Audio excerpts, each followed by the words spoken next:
How's it going? So I'll show you another kind of CDN thing.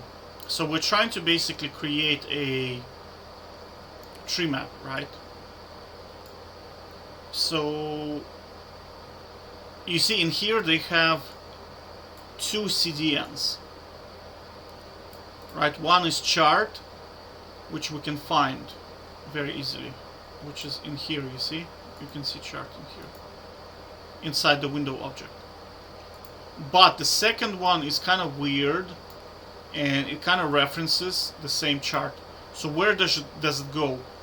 You have to remember that it will probably go inside the object in some way, right? So once we added this stuff, I commented out, so I'll show you where it went in here.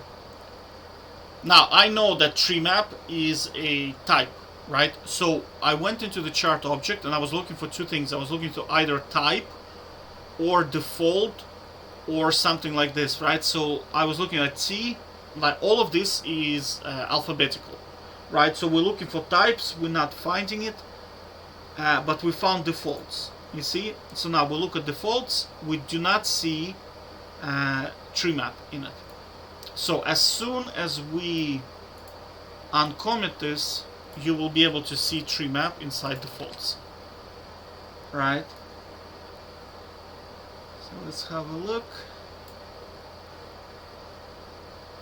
My apologies, it's doing this thing again. Let me just pause 1 sec.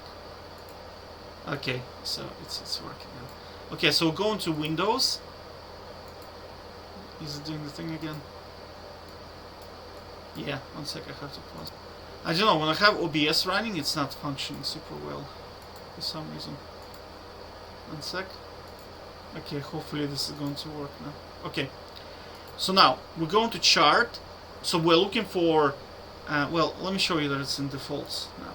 So you see tree map is now in here. So we have access to tree map. So these defaults can be called a lot of different things. It can be types, it can be options, it can be defaults, it can be, sometimes it just directly gets added into it. So you look at T and you see tree map in here.